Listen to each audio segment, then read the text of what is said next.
প্ৰথমতে তোমালোকে এই স্ক্ৰীনশ্বটটো চোৱা। ইয়াত চোৱা এখন ডিলাৰে, মই ডিলাৰখনৰ নামটো নলওঁ বিশেষ কাৰণত, বডিগাৰ্ডৰ কাৰণে 2500 টকা বিচাৰিছে, লেডিজ ফুট ৰেষ্টৰ কাৰণে 880 টকা বিচাৰিছে, ফুটমেটৰ কাৰণে বিচাৰিছে 250 টকা আৰু হাফ হেলমেটৰ কাৰণে বিচাৰিছে 600 টকা।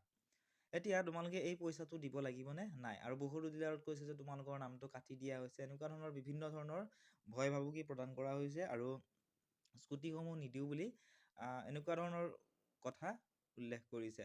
আৰু কিছুমান ডিলাৰত এই যিবিলাক আছে বডিগাৰ্ডৰ কাৰণে, লেডিজ ফুট ৰেষ্টৰ কাৰণে পইচা দিব লগাটো বাধ্যতামূলক কৰি দিছে। গতিকে তোমালোকে যদিহে বিচৰা এইখিনি তোমালোকে তাৰ পৰা কিনি ল'ব পাৰিবা। আৰু যদিহে তোমালোকে নিবিচৰা, ধৰি লোৱা তোমালোকৰ লগত পইচা নাই বা তোমালোকৰ লগাতকৈ বেছি পইচা বিচাৰিছে, তেতিয়াহ'লে তোমালোকে এইখিনি নলগাব পাৰা। ঠিক আছে, ইয়াৰ কাৰণে তোমালোকক ফ'ৰ্চ কৰিব নোৱাৰে যে তোমালোকে এইখিনি লগাবই লাগিব। আৰু যদি ফ'ৰ্চ কৰে তোমালোকে কমপ্লেইন দিব পাৰিবা।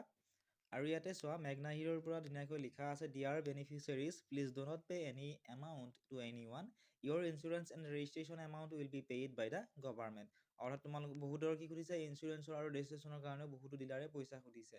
গতিকে ইঞ্চুৰেঞ্চ আৰু ৰেজিষ্ট্ৰেশ্যনৰ কাৰণে তোমালোকে 1 টকাও দিব নালাগে, গোটেইখিনি গভৰ্ণমেণ্টে পে' কৰিছে।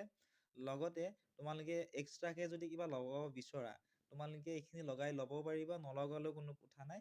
কাৰণ ডিলাৰত অলপমান পইচাটো বেছি হয়, তোমালোকে বাহিৰত অন্য ঠাইৰ পৰাও তোমালোকে লগাই ল'ব পাৰিবা। আৰু এটা কুৱেশ্যন আছিল যে আমাক কি কোম্পানীৰ স্কুটি দিব।